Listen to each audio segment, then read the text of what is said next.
For sure. You can get all that spell too.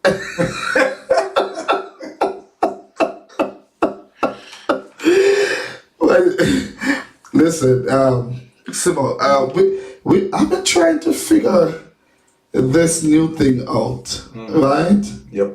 And it's just more than me. Yeah. It is more than me. Newness can be like that. Yeah, you know. But isn't that what happened when we have to go to school and learn something new too? Yeah. It takes a while Takes some sometimes to figure it out. Even in a relationship, them and them say, it takes time to know her. Well, I don't know if our generation nowadays is really taking time to know. You know? They are not taking time, but I mean, time is taking them. It still takes some time. Right. Just let me know if you are hearing us, if you're watching us. Let me know. Let me know if you're here. It's reading. I see it reading now. Yep. In the system. And it wasn't doing that before. That wasn't there. So my feel say. Yes, that wasn't there. And now it is reading.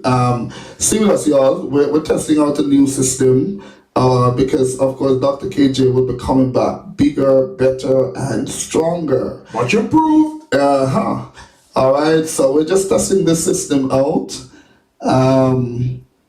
We're testing the system out tonight. But just in case our friends can hear us, Sima, we were watching a part of chapter 5 of Embrace the Promise. What's your take on the production, on the way the show was conducted in Jamaica? You sure you want my feedback? Yeah, man, tell me, man. The biggest thing right now in the gospel.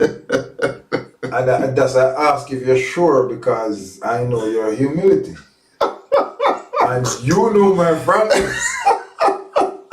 I haven't seen outside of let's maybe say Fun in the Sun. Yeah. I've never seen a production like that in Jamaica. You know what? You and I have been in the studio all evening trying to figure out, and we've had many conversations behind the scene, a whole lot of conversations, and one of the conversations you were talking about, they even the way the stage looked. Yeah. On the out front, you're watching it and the quality that was produced. And I mean, I've never really looked at the show since we left Jamaica. Yes. In for so long, like I did this evening. Right. And I was rather impressed. Well, maybe it's a good thing you asked me then, because I watched it about 15 times. Because I was in Jamaica, I was with you for all the time leading right up to the concert. Yeah, you were there with me when I was planning. Yeah. Yeah, the whole planning stage, you were there.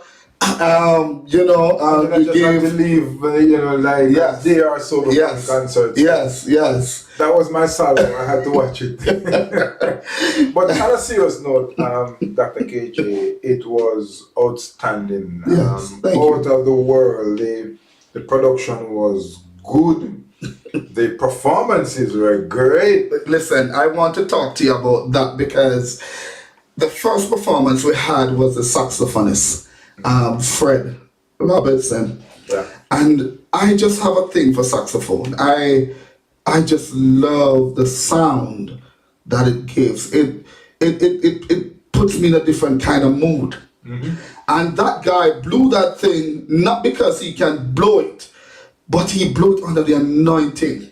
Well, he has a calling. Yeah, it's just obvious. I mean, the Joan sang, you sang too. Yes. And we had Jermaine Edwards. Yeah, and some person. Kerry Sayers. And some persons DJ. But he used an instrument to sing some songs. And what I liked about him, especially, is the personality that he brings to it. Yeah. So even though he was worshiping, he has a signature. Yes. He was not just playing an instrument. Yes. You know, I really, really admired that. And not only me too, many persons who saw his performance. No, he was great. Fred Robertson was great. And the people loved him. And it's good to see a saxophonist being highlighted on a gospel show. Yes, yes. You know, because I think that the Lord has anointed the instrumentalists and the players of the instruments, and sometimes they just go secular. Right. Maybe just to eat a bread. And that's a big issue in the gospel arena. Yeah. You know, we grew up in church and we learned to perfect our art in church, and then, you know, I hate to say it, but it's true. But because of money, there's a common saying that the church doesn't pay for music. Yep. And rightly so, because sometimes the church can't afford it, and of course we hear the old saying all the time, well, give your talents to God, and you know, and all of that, and we understand that musicians have to eat, smell good, look good when they go out, and all of that, we understand, and as a result of the money, they sometimes divert to playing secular music because the secular world give them more for their talent. You know, but what are your views on that? The truth is, if you should really do a count, right? Yeah. Maybe almost all of the great accompaniment in gospel music are done by secular people. The great accompaniment. Yes. So but would you agree then? Well, can we agree that even though it might be done by secular music, the creation of it started with these same people in church? Undoubtedly. But I'm actually agreeing with your point in a different way. Yeah. It is to say that we hardly have full-time practicing musician in the church. In churches. They have almost all graduated or gone into, I don't even know if it's a graduation, but gone into secular or secularism. In the secular world. Because that's where they earn. I don't agree though, Dr. KJ, that the church can't afford it. I think if anybody can afford it, it would be the church. Yeah, you don't agree. It's just to find creative ways of remunerating people. The church has. How do you think they could remunerate them if? Because you know there's a lot of struggling churches. There's no doubt about it. And music is very important in the church. Undoubtedly, yes. Yeah, music is very, very important in the church. But what other ways do you think churches could compensate musicians for their talents? I think, like schools, the church has a captive audience. Every church have members, and if you should really look at how you worship and how you serve your members, it is quite easy for the churches to come together, not as individual churches necessarily, but to come together to put on some real decent production. Yes. That people pay to attend. Such like Embrace the Promise. Embrace the Promise. As a matter of fact, I'm going to be promising everybody the chapter 4. We're going to be showing chapter 4 one of these days in the near future. Could be next week. We're working on chapter 4. That was and that was Westmoreland leg. That one is so nice, like the chicken and rice. So we just there. Need a little more time for that. But Dr. KJ, the church is not going to make a first step and get to the place of Embrace the Promise. Yes. But my brother, look, I think that if we put our heads together, there is absolutely nothing that can prevent the church from moving forward. Yes. Especially with music. Yes. Right? Yes. So I think that we should come together and create a calendar of gospel music. We don't have that. Yeah. A man plan a show, and if the parish council approves it, it happens.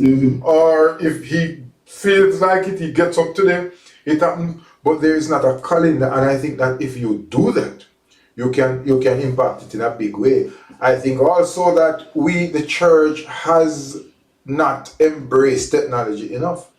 There are so many things that the church can monetize on Instagram. Well, in that regards, in that regard. But I think the church has gotten out of the mindset where technology should not be used, especially since the pandemic. And everybody had to be going on Zoom and depending on technology. I know I heard of ministers with my own ears, not hearing someone say, but hearing it with my own ear, ministers preaching out against technology before the pandemic. But today, their church is using the technology. You know, so I think they have been embracing it now. The challenge I have though is they're using the technology not in an innovative way. It is a technology that they could not afford to ignore. So, for example, you could. So in other words, they were forced to embrace it. So it's the same conventionalism that is taking place. What I would like to see is the churches coming together to create a YouTube page where your choir or your vocalist or your instrumentalist, they all converge on that YouTube page. Because the world is our audience. We have 8.6 billion people. And that space, you can monetize Facebook. Do you think with the competition that is being exercised in our churches today, because it's a sad reality though, you know, but it is true. And if we are going to be honest, we have to face the facts. But when I look at churches today and, you know, other ministries, even on social media, or you know, when I'm invited to preach or sing or whatever, because I've gone to numerous churches to preach and to sing a whole lot, all over the world, on different continents. Yes, on different continents, all over the world. And I've been, and it's not just now. Yes. It's been a long time because I've been a pastor for a number of years. And what I see happening nowadays, you know, Sima, is a level of competition. Yes.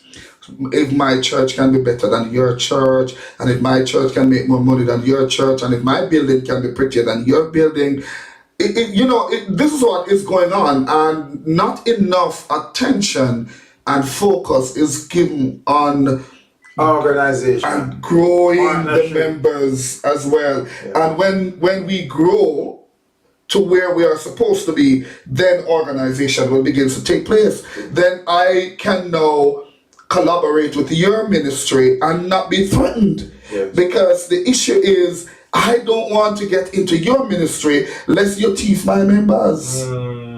You see where I'm going?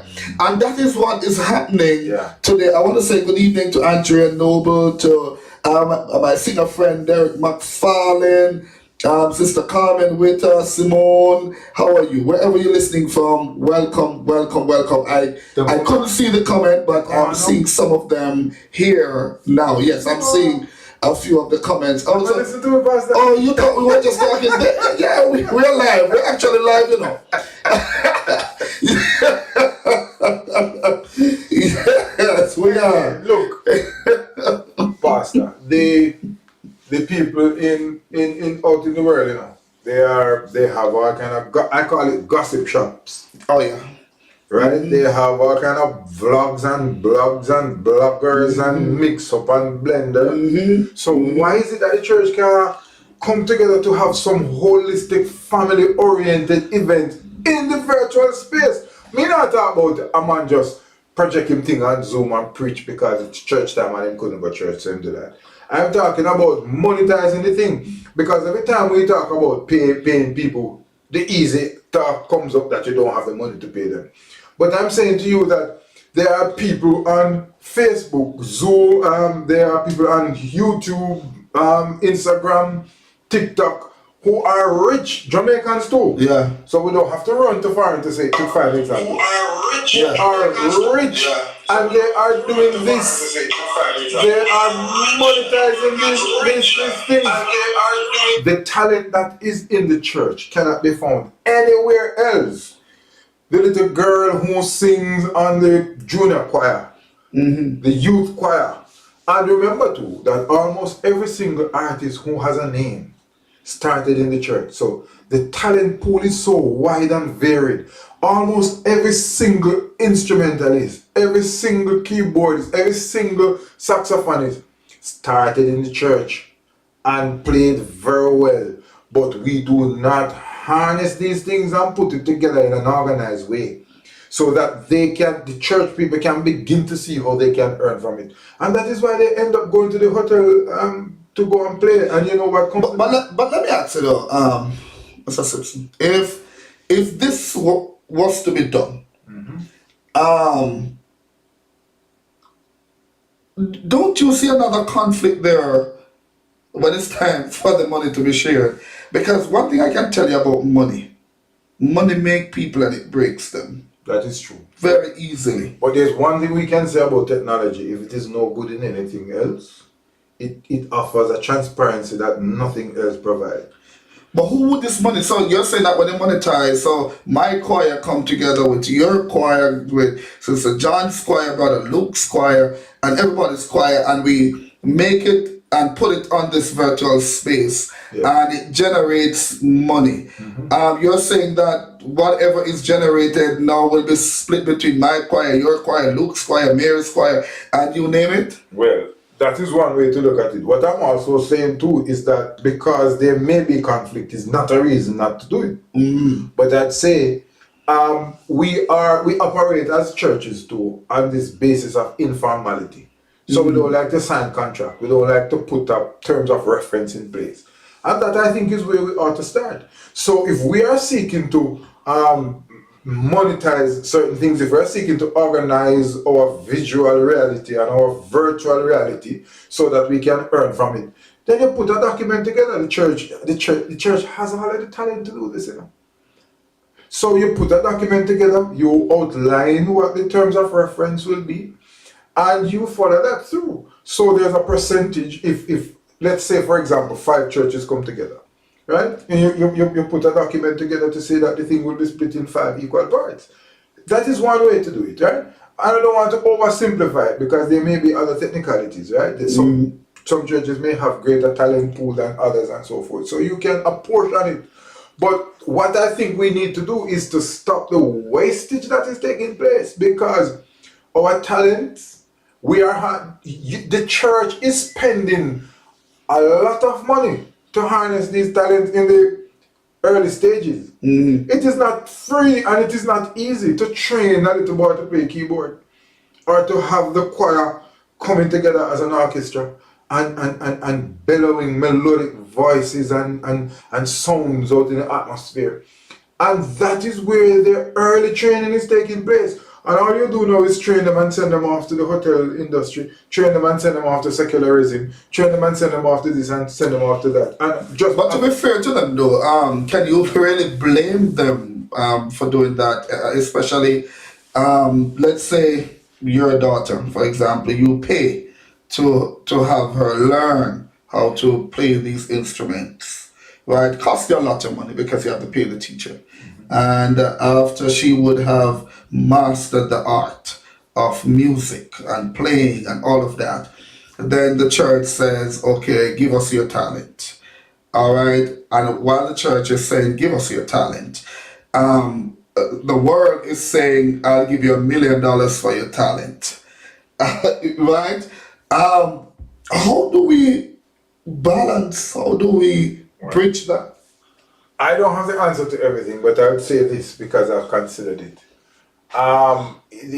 What we have to first do is to provide opportunities. Sometimes we can't take it for granted that a man is going to run because a carrot is waved. When I look at the situation that really happened in Jamaica track and field, where you and I know from young boys from the 80s, almost every single one of our outstanding athletes traveled abroad to go and live and train there. After Asafa Powell broke that trend in early year 2000, 2001, you saw the influx of Jamaican athletes training in Jamaica. And it is at that time, not when they were going to the major universities abroad where they had everything, people serving them from their from their step in as a freshman. It is when we started to harness our talent in the Jamaican space when they were running on gravel, running barefoot, that we begin to beat the world. We were never short on talent. From Herb McKinley and George Roden and Arthur Wint. Yeah. We were huge in 1948, 1952. We had Ben Johnson, we had a lot of them. We had a lot athletes, of them. Yeah, right? When we became world beaters, Marlon Otti, all of them. when we became unprecedented leaders of the world in track and field, is when we started to do it here. When Melanie Walker and Usain Bolt and Asafa Powell and Veronica Campbell and all of these people started to break records and win Olympic medals after medals, and we started to earn the most medals and the most gold medals. We got recognition then. We became the sprint capital of the entire world. And that's why we got so much recognition, because, I'm sorry, off me arm, Thank you. but the point I am making, why I use that analogy, is to say the same thing can happen in gospel music. Gospel music can begin to reclaim its rightful place and space if we start investing more and believing in what we're doing. Because the girl, as I said, the girl who goes off to go and sing cabaret and the hotel industry could very well opt to stay if she sees a transition from junior choir to senior choir to making an album. But then, do you think the church, because you have, for example, there are some churches with a massive choir.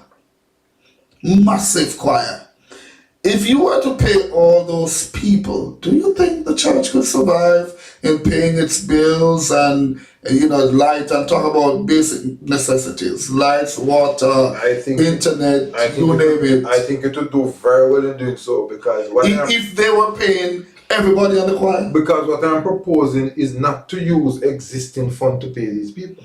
So you're talking about the funds they would make from social media and all those stuff. But undoubtedly they will make funds, occasionally. But okay, now there are some churches now, if you go on YouTube, their thing is on YouTube. Their services are on YouTube. They're on Facebook. Some of these YouTube pages are monetized. Yeah. But do you think they're making enough money to do all of this? No, they're not making enough money from the recycled gospel that they preach, and everybody done hear them sermon the 15 times already. They're not making money from that. But they will make money from the music, because when the music hits you, in secularism you feel no pain, but when the Holy Spirit ministers through you in music, and that takes off. Remember, we're not talking about flesh and blood, We're talking about a ministry that is going to revolutionize what church looks like. And so we're not talking about the Jamaican space or the Caribbean space alone. We're talking about potentially 6.8 billion people. That's what we're talking about. And if you look at how Jamaican music has captivated the world, there is no doubt that gospel music with Christ in it will have an even greater impact. But we just don't play everything gospel must be free. Everything church must be free. Right. I don't believe in that, really, because I always tell people, when a gospel artist or a preacher, a minister, is invited to come to your church or come to wherever you congregate to minister the word in song or however, dance, you name it, you want them to look good. Of course. You want them to smell good. Of course. You want them to have an appearance. Of course. Now, that in itself takes money. Yes. All right? And we know people say, oh, you're doing it for the Lord and the Lord will provide. Yes, He will. But what are we doing to cause it to be that the Lord is providing for these people through us? Have we ever really looked at it that way? But I agree with you. But we got to bridge a gap, though. There got to be somewhere where, we can meet in the middle. Yeah, but I think before we meet in the middle, we need to get up off our laurels and make it happen. Sting happens on Boxing Day, right? And that's like in dancehall or reggae, that's like the most crude type of event that you would find in that space, right? Tell me what we have in gospel. We have Embrace the Promise now. Thank God. We you know, and you know, Embrace the Promise is looking, you know, at bringing not only the gospel ministers who are out there a long time, but also those who are just coming on the scene. You need help. And yeah, I do. Man, them never stop the jealousy in the church. Yeah. And the hypocrisy. And the true word gospel. I don't know if we'll ever get away from that, because whenever have you ever listened to some people on social media, and it is sad and funny at the same time that they will draw for scriptures to justify their own anger and to justify their own bitterness. And so when they come and they start to speak, they come as if they are preaching or they are speaking thus said the Lord, when they are just speaking from anger and bitterness and a place of hurt. And then that is now what the audience is hearing. Because you see, we have an audience now that are highly intelligent when it comes on to listening. And you can't fool them. They know when the Spirit of the Lord is speaking. And they know when you are coming from a place of self. So I get out there and I profess self, but I do it in the name of Jesus. And so some people will, I don't know if you ever hear those kind of preaching, and then people will curse you. And then they said, the word of the Lord says, that's not preaching. Let's clear that matter. That is not of God. If you should examine how Jesus operated in the Bible, and even the men of old, of course we know Paul, for example, there were times when he got upset, but what did he get upset for? You have to look at that in context, right? Exactly, he defended the gospel, not for himself. Because you can't impact me with your true word gospel. No. It's that you've gone through words, you're not going to. But many times when they begin to throw words, it's like, it's laughable. It's really laughable. And I tell people, and even sometimes people will say amen, but deep inside they are laughing. They are laughing. We're not to do that. I don't think God is pleased when we come, you know, in His name and we glorify ourselves. And it's the same thing I'm saying with the events that are out there as well. You know, some of them are laughable. Some of them are throwaway.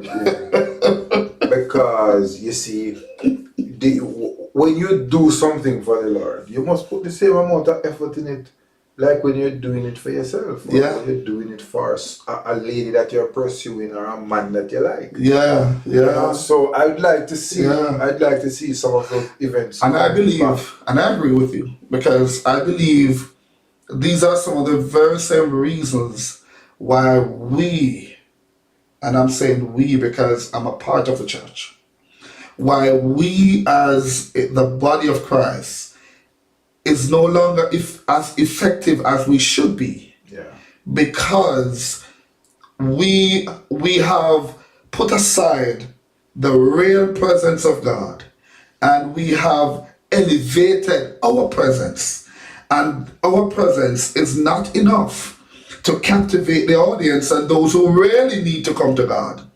And so they will look on and say, if that is what you're offering, then I don't want it. And then we preach hellfire on them, and not realizing that we are the same one being the blockage for them coming to accept Jesus Christ as Lord and Savior. I've heard so many testimonies of people getting saved, and they did not get saved as a result of hearing somebody preach. True. conviction and there was something else.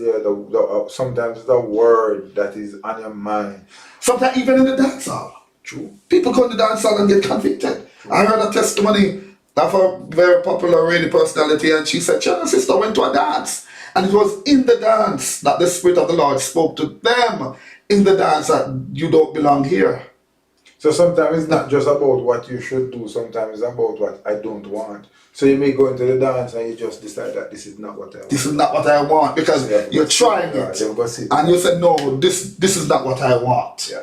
You know? Which brings me to another point, Dr. KJ, because I think as a society, generally speaking, we're ungrateful, you know, and within the gospel space, we're even more ungrateful because Jamaica has produced some excellent, world-class We musicians. We have produced the best. Just put it simple, Jamaica has produced the best. And there is a program that used to come on TV, so we have many of them. Look, we have produced so many excellent persons within this space. Yeah. But we don't embrace them. No.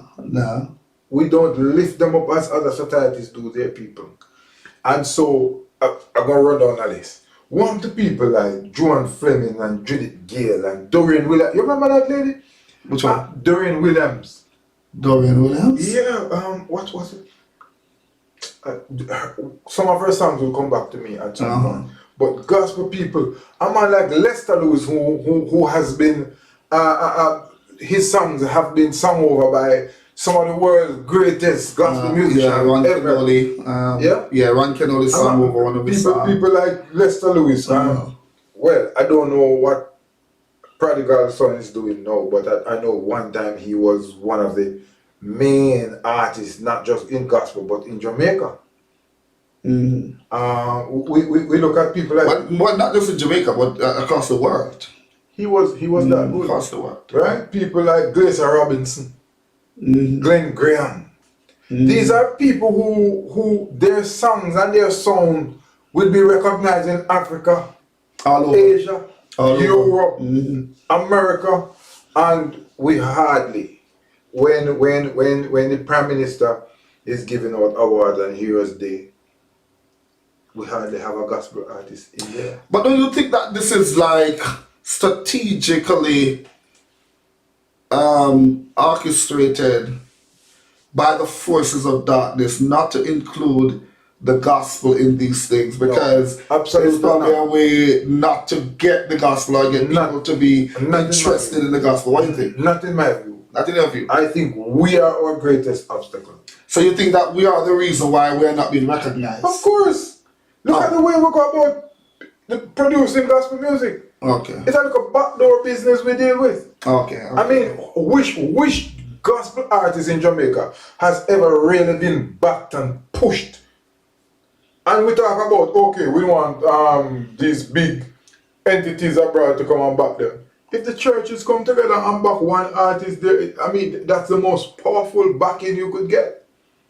But we don't do that. We have powerful real gospel ministers from Jamaica. We do. Of course. Yeah, I know a lot of them. Yes. I know a lot of them, and I admire their ministry, admire their music, admire some of them lives. We do have them, but for me, I believe it is orchestrated by the forces there is as a means to keep the gospel down. So if we don't recognize these people, then the gospel will not get an opportunity to go anywhere. But we will recognize, because and truth be told, there are some artists that are now being recognized. You and I have never heard of them before. We didn't even know they existed. But they are out there. Look at the Grammy, for example, the recent Grammy. The group that won from Jamaica, I've never heard of them before. I know others would have. I'm sure you probably never heard of them. I don't remember their names. And I'm like, you had other artists there that we know, but they didn't win. And so what I'm saying is that they would prefer, the forces that there be, would prefer to highlight somebody who is coming all the way from the back because it's not gospel, rather than highlighting somebody who's been at the front technically with gospel, they would push that person to the back and put the one at the back who has no substance, nothing at all, and say, let's put this one forward. All in a means of trying to hold the gospel down. If I was convinced that that group of persons backing the one that is not the gospel artist, that group did not include some front bench church members backing that contrary aspect, I would accept the argument wholesale. A lot of these people are not really church people, based on what I know. A lot of the people who are tasked with the responsibility of making the decisions, they're not church people. Yeah, true. One. And some of them might have been hurt by church people. And so they have this hatred in their heart for anything to do with church. Right? You find these people who are the people they're putting up front to do the selection, to make the decision. And so when they hear of gospel, it's like it brings back too much bad memories for them, and so they... I still feel, Dr. KG, greater is he that is in us than he that is in the world. And I also still feel that there is anti-church sentiment, but there is tremendous sentiment towards the church. I mean, everywhere you go, even in the dancehall space, we say the men walk with their Bible in their pocket, and a lot of the dancehall artists have a gospel segment that the audience would... They used to walk with their Bible in their pockets back then. They're walking with guns now. They're not walking with their Bible in their pockets anymore. They're walking with their guns now. Yeah. You know, so you see, what am I saying? A lot has changed. Yeah, I agree with that. Over the years. A lot. And I agree with you when you mentioned that, you know, some of us, as gospel artists and singers, we don't spend the time to really hear from God and to bring forth anointed stuff.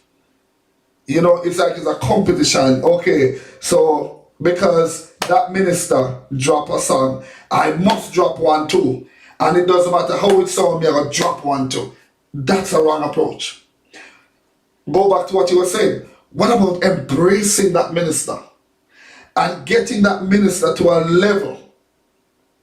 And in doing so, we are equipping ourselves as well to go. And then when it's my time, you come on board with me and we bring each other up. What about doing that? That's true. But because it's a competition thing. You drop a song, me, I go drop one for you, know better than me. And then it's like it's a war. And then I begin to speak about you in some ways that is not Christ-like. And I motivate because sometimes your words are so powerful because you don't even know the influence you have on people. And the way I speak about you, people begin to see you in that light. And then, you know, people begin to sometimes not liking you. You've never done them anything, but they just don't like you because of how they would have heard what they heard others saying about you. I think we got to pay attention to these things. And understand that these are some of the very things that are standing in the way of the gospel going forward. And then when we are not able to win these people, we wonder what happened. But what was really happening is that these same people that we are trying to win are the very same people that I am going to badmouthing you.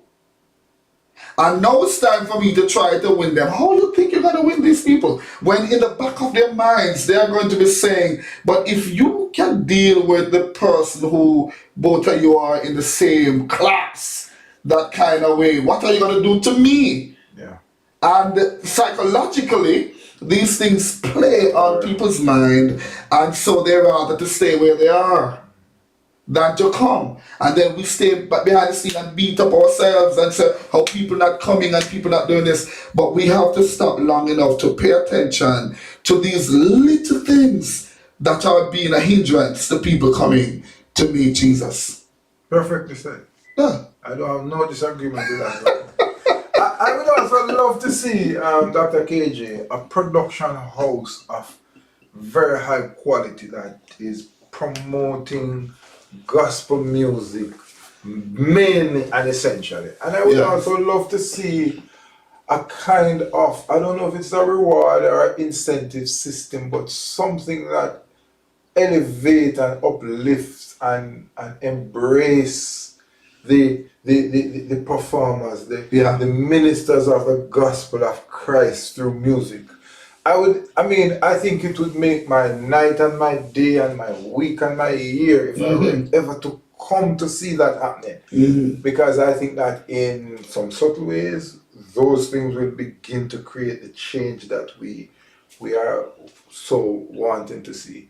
So every time I think about a Joan Fleming, for example, and a Glenn Graham and a George Banton, George Banton, and the Love Singers and some Wisdom, these are people who our high school children don't know anything about. Our nowadays high school, because I remember when I was going to high school, I used to run home from school to watch the black and white TV. Yes. Hey, how far away I come from? A long way from And I would just get home, turn the black and white TV on, little screen, just a little thing, and you would sit in front of that little black and white TV because my parents couldn't afford a bigger one. Yeah. And I would watch Tom and Jerry, watch Thundercats, and then who would come on next? Sam Wisdom. Teaching music, and these are the people we grew up with. We know these people. Yeah. You wake up every Sunday morning. When you wake up, you're waking up with a Glenn Graham. You tell Jesus to set for me. And these are the songs that you would. But by the way, Glenn bless me, because how long I tell Jesus to set for him, and I know he's still there. I'm gonna tell Jesus love him. Jesus love him, and no send for him here. We used to hear the Joan Flemings, the Sister Scully, Christian people. From our denomination, the prodigal sons, you name it. We grew up hearing these music as kids, but today, our generation, not our generation, but the generation now, don't have a clue. The George Banton, who's that? They don't know. They don't know. Right? They don't know. And of course we have to give honor where honor is due, because these are some of the people who have paved the way for younger artists like myself and Derek McFarlane and Andre Revelation, and these people are the people who paved the way for us so that we can have a voice and be heard on even the international stage. So we have to pay big up to these artists who have paved the way for us. But at the same time, the artists now, we have somehow lost what it really means to be a minister of the gospel. Our focus I give thanks to the Fiona is wrong. Watch your music video the other day, and I need to cry because it's a long time I've seen and heard a song so impactful and so soulful and it's actually. You're referring to Embrace the Promise? Yeah. And the last one I did. Yeah, that the hit song. You're going identify that as a hit song. Okay. I mean, it's not because that's the song that means it's not a hit song. And it's not just a hit song, but it's a big song. That song, I was in Africa and I sat in the audience and they started, the singers there started to sing the song. And I didn't realize it was my song. They rearranged. As a matter of fact, I will be in Africa in April. I'm going for a huge event, Youth Swaga. I'm not only an artist, but I'll be preaching. I'm the guest speaker for the event and also a guest singer.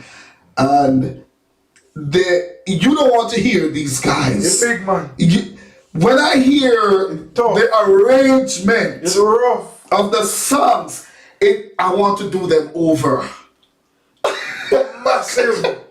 You know, I'm like, I am blown away. I'm still not think you really know the impact because of you come from. May I tell I you, don't it's know. a son. I mean, Your leg, your voice span, I want the different still. And then the quality. We need to highlight some people, Dr. KJ. yeah. Who did those visuals? Well, the recording, the videoing was done by Joel and his team. Joel Edwards. Joel Edwards. Wow. Yes, I love that video. Astounding. Yes, Dr. yes. KJ. Every scene in it means something. Yeah. It means something. He did an awesome job, and Jermaine Edwards also did a fantastic job in helping me to put that song together. You know, it's interesting you said that. I didn't know that before you just said it now. Yeah. But when I said that, I thank God for the few of you who are still doing it. Yeah. His name was in your mind? second to come. So I was going to think about Dr. KJ. I was thinking about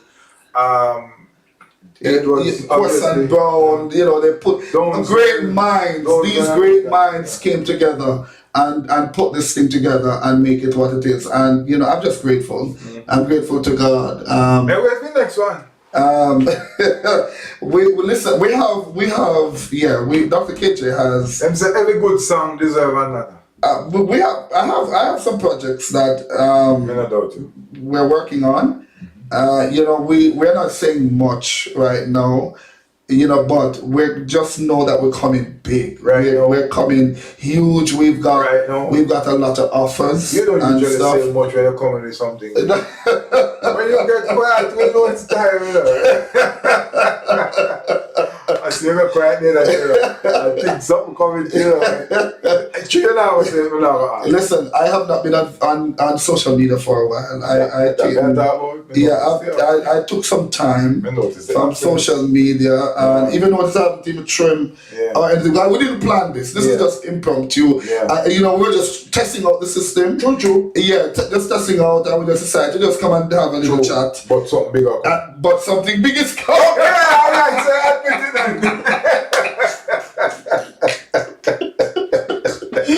Yes, something big is coming, and you know, it's not something that I'm going to be selfish with. I am going to be working in as many as I can and getting them to travel and to, you know, just bring the gospel to the world, you know. But it is coming. And look out again. Embrace the Promise is going to be super big. So look out for details as it relates to Embrace the Promise. Listen, I'm getting so excited. There are some people who are working with me, and they are way more excited than I am because of what will be coming. They are working behind the scene. I told everybody, do it quietly. Do it quietly, because when we drop, you ever see one bomb drop? That's how we're dropping it. It's gonna be, and suddenly, boom. All right. So we are working hard behind the scenes. Yep. You know, and I must say, Mr. Simpson, you know, I must say a big shout out to, you know, all those people who, when they were not seeing me on social media, they were wondering if something was wrong with me. A number of persons reached out. A number of persons reached out to me in my inbox, you know, WhatsApp. Okay, we get some challenges, you know. You had some challenges on Facebook, you know. People used to win things, too. Yes. Well, we're coming back bigger, and we're going to be touching lives, not just. How can you come back bigger? I don't understand. Yeah, man, we're coming back bigger. And isn't that impossible? No, it's not, because you had Ron Kenoly last time. I can tell you some of the names of the persons who we are already confirming about. We're not going to do that yet because I know my PR will not be happy with me. I understand for doing that. How can one get bigger than? Yeah, we have bigger than Ron Kenoly that will be coming. So just let's leave it there. We have bigger than Ron Kenoly that will be there. It's going to be They have to go find one different word for call it, and I'm big then. Because what that guy, what's the name of that guy? The other big gospel artist that they had on the show. You mean Jonathan? Jonathan. How you must get bigger than Jonathan and Ron Kinole at the same concert? Oh yeah, we're going bigger than that. We're going way bigger than that. Absolutely bigger than that. Wow. Yes. People, you must be looking forward to this. Because Ron Kinole spent 40 years in gospel and he was never irrelevant. He was some of the biggest songs. You know, I was talking to Ron Kinole last week. Every now and then we have a little chit chat conversation, and you're not friend, man. We're friends. get president awards in time. Yeah, we're friends. We're friends. Look at this. Look at this. Somebody that I know from Jamaica get the president of the United States award at the same function with Ron Kinole. Yeah, and there were others there. You had. And he's sitting beside me right now. Yeah, there were a lot more people there. You know, leaders. And you play on these things like this all the time. I can't even get that. You play on these things all the time. Big somebody, sir. Yeah, it's big to you, but for me, I'm just taking it very humble, and you know, just understand that anything that comes my way, I just need to give it back to God, you know, because listen, I was when you grew up, you couldn't even imagine so you would get the president award, president of the United States of America. I never imagined that. And that you would share the same table. Yeah, with a childhood hero of yours. Yeah, I grew up listening. As a matter of fact, in my rallies when I was a teenager growing up, it's like every year we used to sing Ron Kinole for youth choir, adult choir, children choir. Hijack you for a program like this and talk about it because you now bring it up. Look, a massive thing this and it must be spoken about. I was in your living room just now, just looking at the award again, and my head go big because I said, this is the president. Yeah, and any little thing. What it is also saying is that you're giving back. You know, I recently got another award that I have not even spoken about. Yeah, we'll talk about it. No, but not tonight. Because you have the people need to know. It's about 4,000 families. Yeah, we feed every week. Yeah, yes. It's a lot. Well, you're here. You're here today. For example, today is one of my paydays. Of course, you know, not everybody's paid yet. They'll be paid tomorrow because you know needed some more check leaves and stuff. You know, they arrived. Thank God they came tonight, so that is good. Came in late. But when you look at how many people depend on you for their survival, it warms my heart that God could have chose me to be that person, to bring ease to family, to bring some amount of comfort to families, and to help families be able to put food on their table, to feed their children, to send their children to school. Children are graduating, youngsters are graduating with honors as a result of their parents being able to come and work and earn, and we contribute to their livelihood and their education. We have lawyers. One's your daughter, who just graduated with law, degree in law. Yeah. So we're done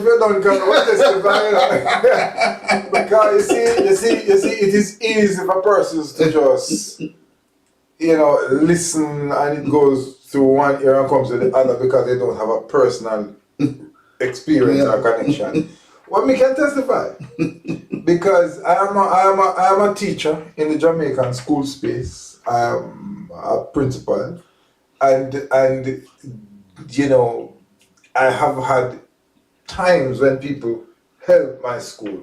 Yeah. But on almost all of the occasions, I had to write them a letter, petitioning and begging. On one occasion, I was called by this man to say, I want to help one or two of the children. I was like, really? I mean, seriously? By the next week, the money was there, and it was a humble little guy. Yeah. On that first occasion. Yes. Humble little guy. Yeah. Absolutely brilliant. I can tell you easily one of the best human beings I've ever met in my life. Yeah. And when you can say that a student of yours is one of the best persons you've met, then you know what kind of individual he was. Yeah. And he came to me crying the week before you called. Which is why, if I doubted that you heard from God, I would have stopped at that. He came to me crying to say, he had 13 subjects, by the way. Yeah. One of those young men who came to the school, and we promoted him almost immediately because there was no point of keeping him in grade 7. Yeah. And then we promoted him to grade 10 from grade 8. So he spent 3 years. Yeah, a 5-year program. Doing six and ended up with 13 subjects. Yeah. Went to sixth form. Brilliant. Went to sixth form and got about 5 capes. And now was about to go to the community to go and sit. Because his parents couldn't afford there to was send him no to job university. and he couldn't go to university. So he came to me crying the week before and I told him not to cry. So I started to take pictures with me and him putting out on Facebook. I think that is one of the things that you saw. Yeah. And the very next week I took him to university. Yeah. You know, Dr. KJ. And you know what? And that young man has made us so proud. And there's another young lady too, and she has made us proud. So the other young lady now, she started law school and started to do the work and travel program to the US as well. Came to me again to say, she called me Dad, came to me again to say, Dad, I'm going to have to pull out, take up sabbatical this year until next year. And I asked her, quite frankly, she was crazy because in education, you know that when you pause, you maybe don't. You don't go back. You just don't go back sometimes. And again, people, I kid you not, I didn't ask.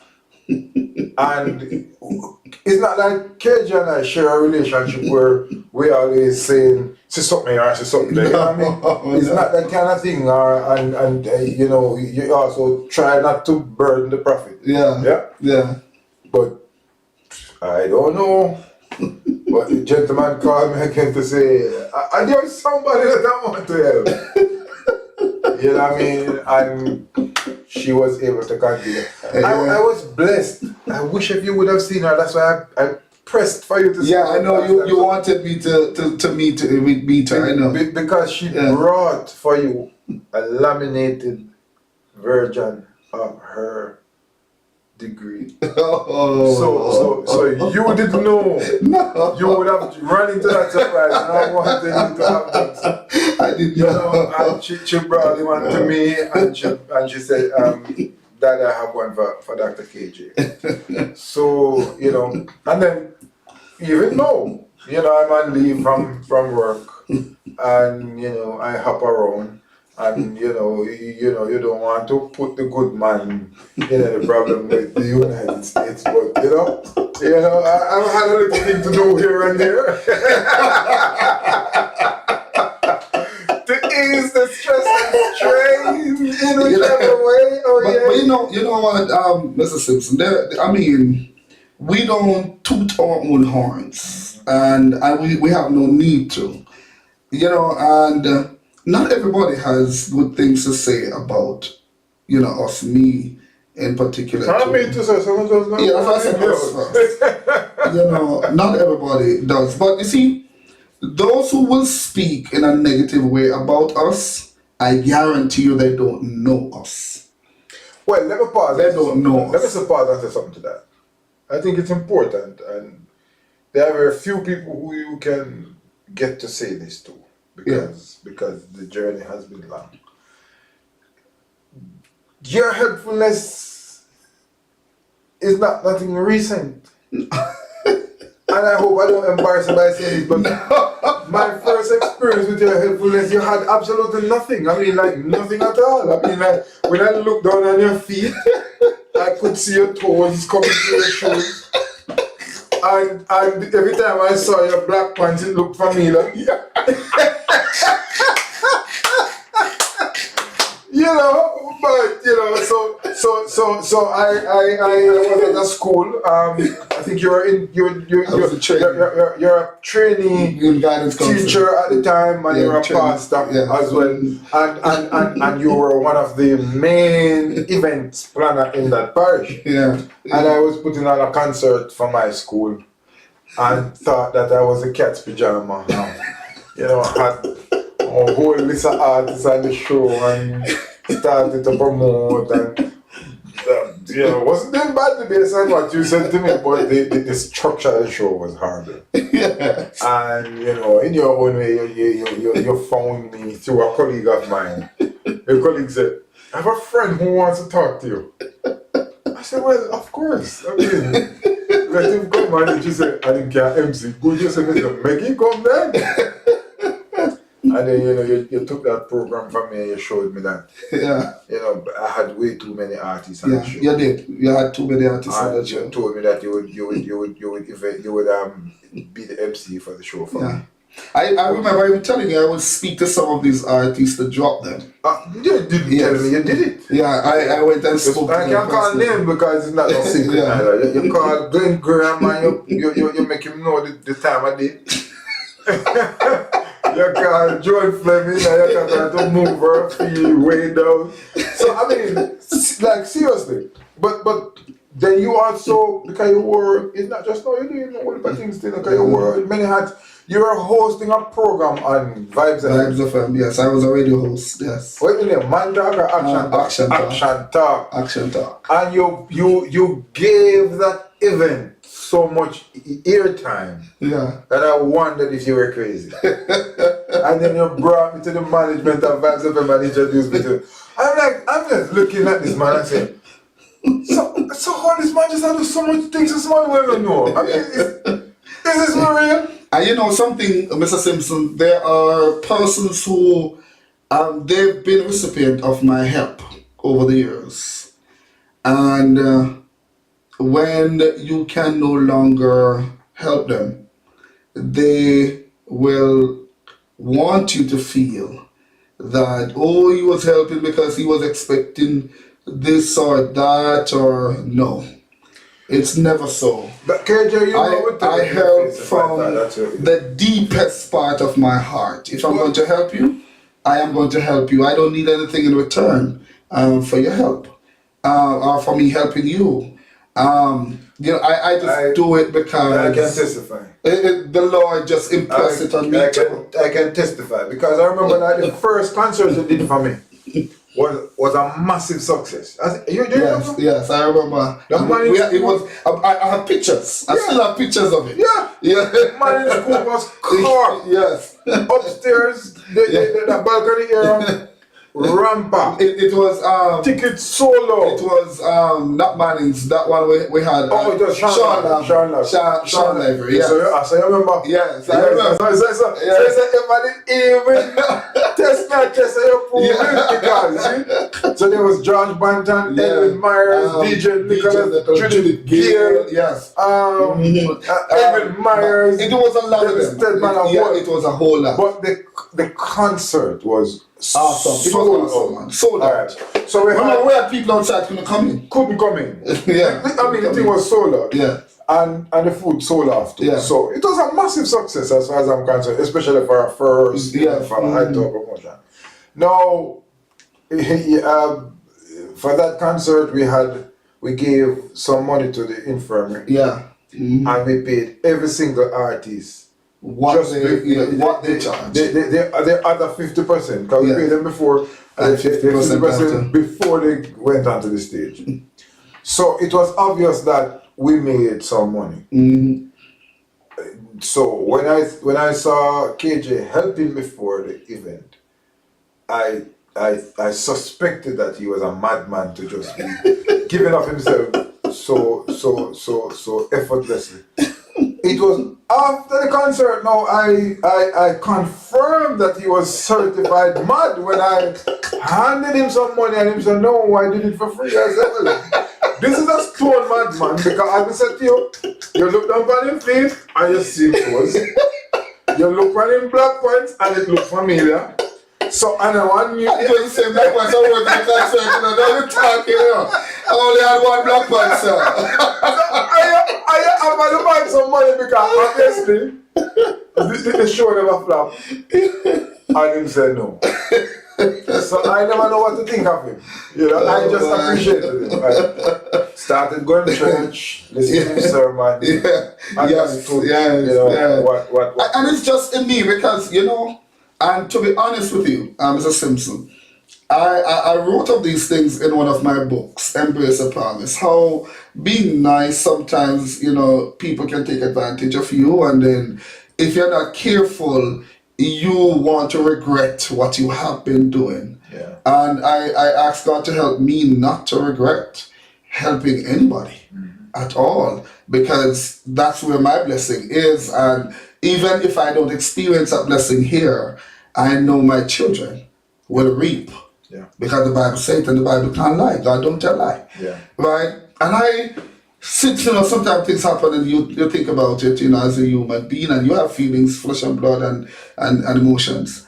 And I said to my wife, do you think I am crazy to be wanting to help people? All I do is I want to see people happy. I want to see people succeed in life. And I would even put my own happiness under so their happiness can be achieved. But then sometimes it backfires. You know, and I thought about it and I said, God, but how can you want, you know, to help, and then these things just backfire on you? And he says, because that's what I called you to. You know, that's what I called you to. You're calling. So you can't escape it. Yeah.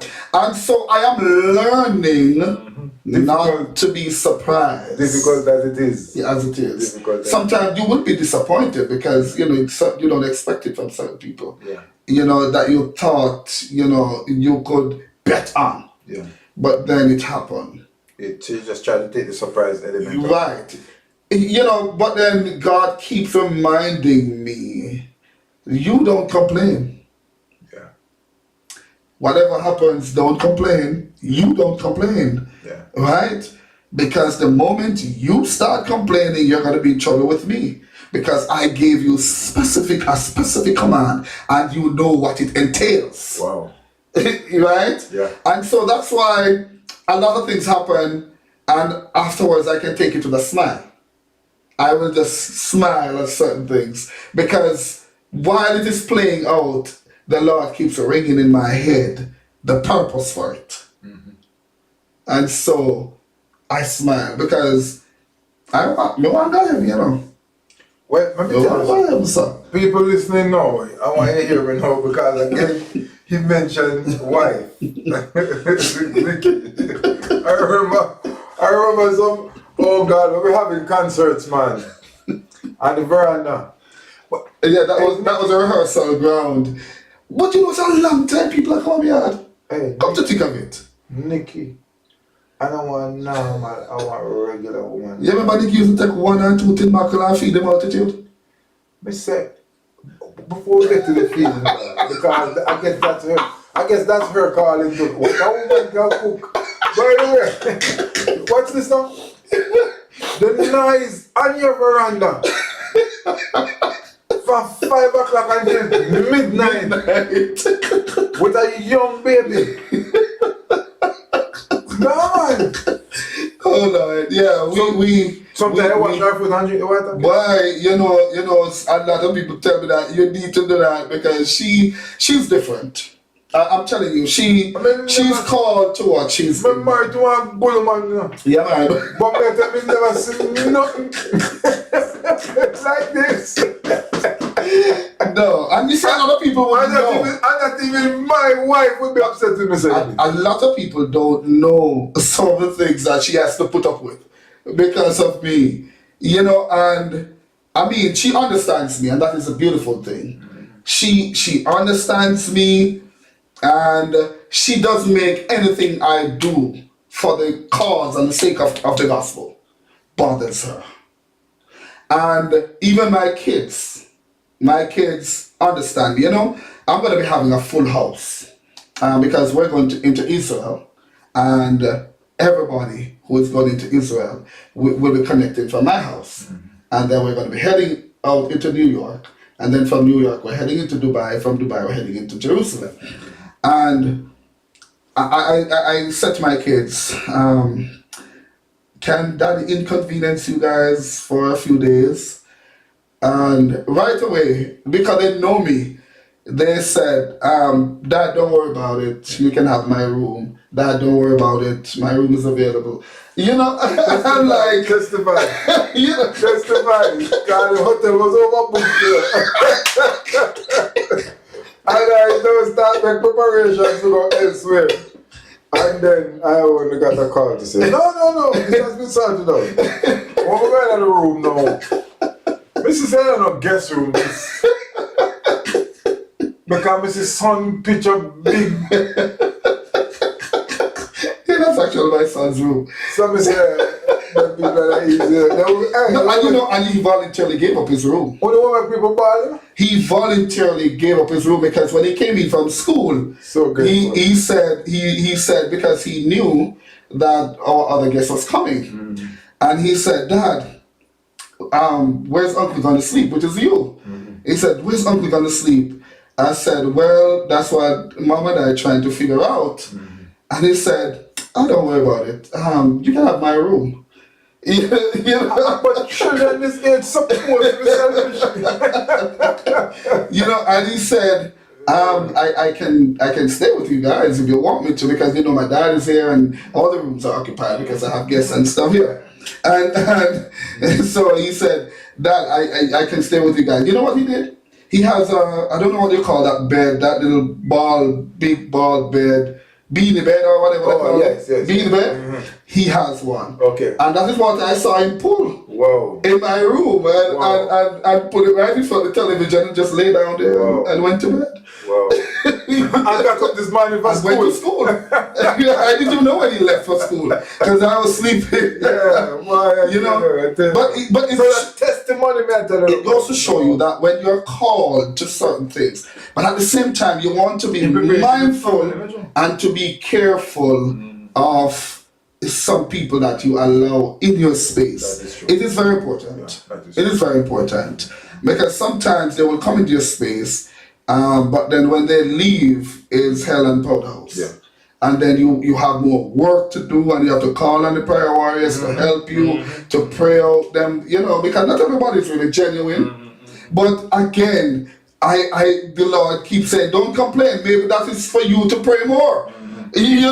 So you never know. That is to get you to pray more. Yeah. Right? Yeah. So in everything, I just still got to give God thanks. Though I got to be careful. But then the question arises, as my wife asked one day, do you even know what it means to be careful? That is to be full of care. But the bottom line is, we as gospel ministers, we've got to know how to balance between money and really giving people what God has invested in us to give to them. Because I've seen gospel artists as an MC, because I was an MC, and I used to MC a lot of shows.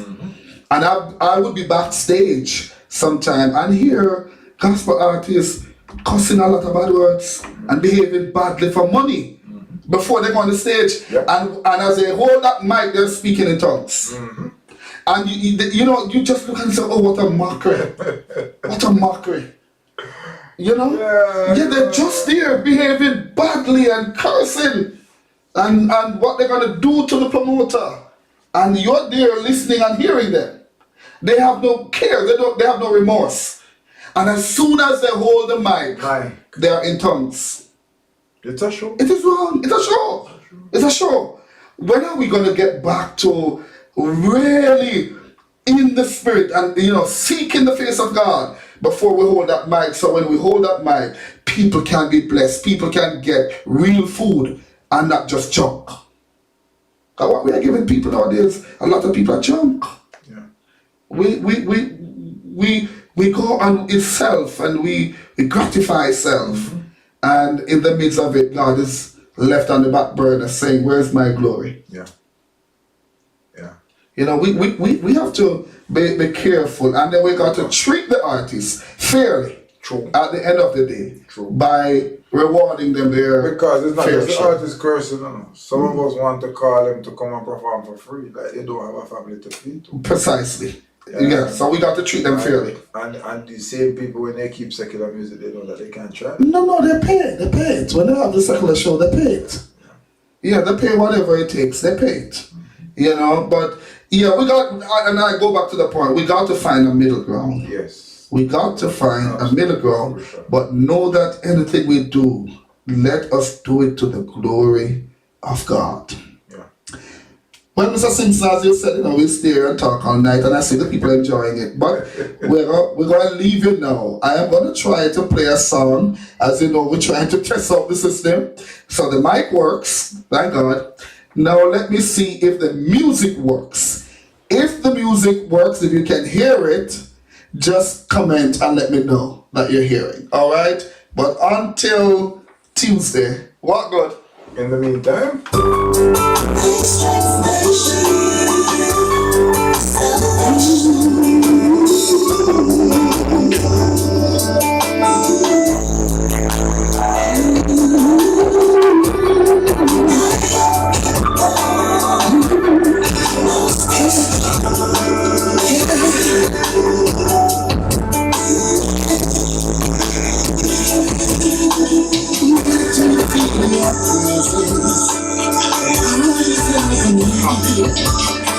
I see the signs of heaven. My soul's forever near me. Around me. But Jesus draws out me. Save my soul from sin.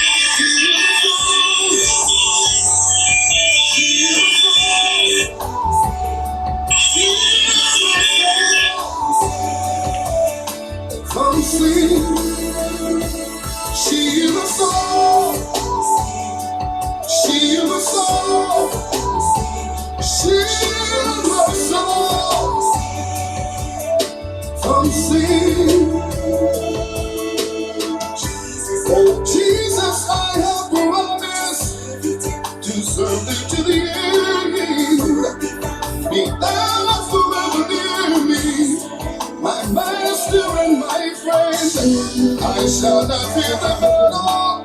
If thou would by my side, I want to follow the pathway. If thou would be my guide,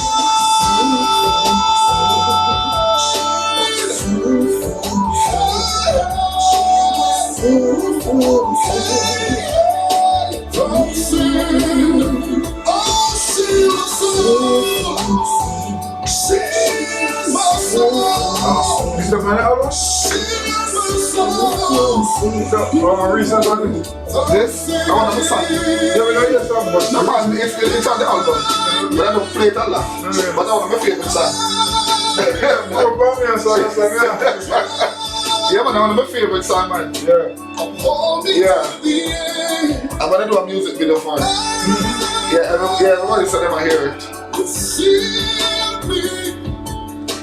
My master, you are my friend. Shield my soul, shield my soul. Yeah. Yes, baby. Shield my soul. Hold on, go again. Huh? Are you hearing me now? Thank you.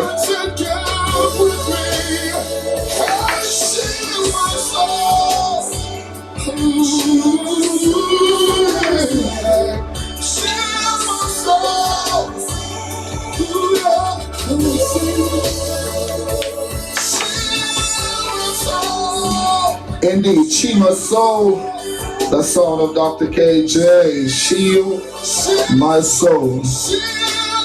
You know, it is it is a nice thing when you can be on and your family is listening. That's what you want in that chat there, you know. They're listening? Mr. Simpson, because while the song was playing, my lovely son used to call me to say, Dad, I can hear everything you're saying, your mic is on.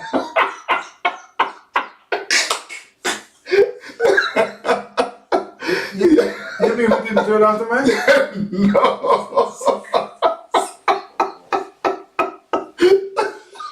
Wow.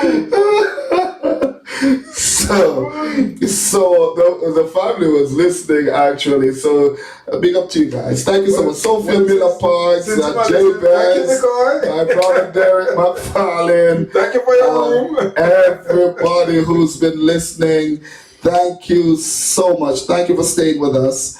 We were just doing a little chit-chatting and testing the system out. Heard you hearing us loud and clear. So, thank you. All right, please join me next week. And we are going to be making some announcements next week as well. So, you do want to stick around for that, all right? Blessings. So, until we meet again, let me give you another song that I hardly play inside. God bless no man can curse. Thank you for What? But all right, take care. Dr. KJ, no in no hurts. Me bless and them we know. Me bless and them we know. What you got? If God be good, then just the hype when I do for you. Say, me bless and them we know. Me bless and them we know. If God be good, then just the hype. Come on, you want to Dr. KJ and I know. Me a talk about blessings. In Jesus' name. In a talk about no Jesus. Me a talk about healing. In Jesus' name. Listen, I'm not about something. This a Bible something. Preaching gospel and a Bible something. Living for God is a righteous something. On the stage and a Bible something. When you dance, we are the lighter. In a pass and by a overnight, tell me what one of them trigger than the fighter. Me bless and them we know. Me bless and them we know. If God feel good, taste the wine. My heart will look at you. Say, me bless and them we know. Me bless and them we know. Taste the wine. And my heart will look at you.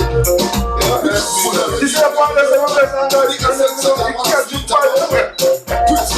we are the Lord.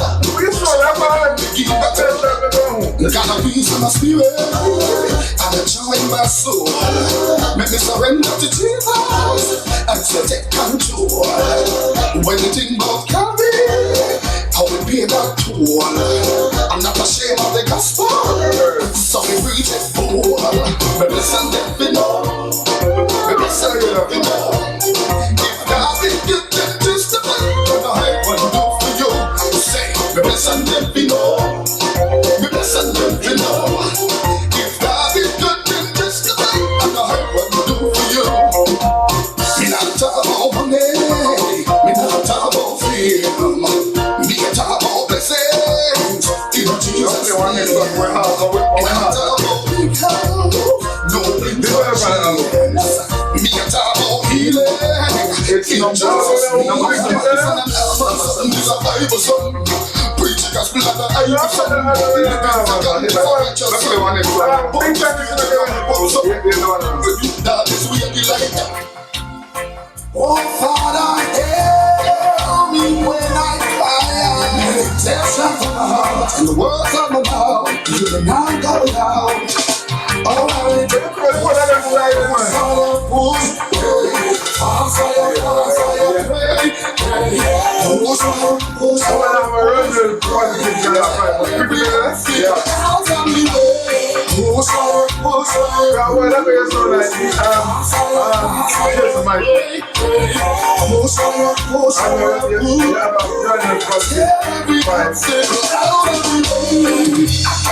do this with urgency. So this is emergency. Preach the gospel. gospel set the whole world free. Teach them to serve God with fervency. They come to teach me more than one thing. Some of them put them on no conscience. I shoot a church now, no reverence. Blood up and with milk, none of them nonsense. Push higher, push higher, push. Fast higher, fast higher, pray. Push higher, push higher. Fast me up, fast me up. Push higher, push higher, push. Fast higher, pray. Push higher, push higher, push. Tell every obstacle out of the way. Much is given, so much is required. Got to go higher. In the belly get a fire. We preach the word of the Messiah. There's no tomorrow, do it today. All of us that's so I pray. Work to do me can delay. Try me best for my next day. Push, push, fast, pray. Push, and every obstacle out to me. Push, push, push, fast, push,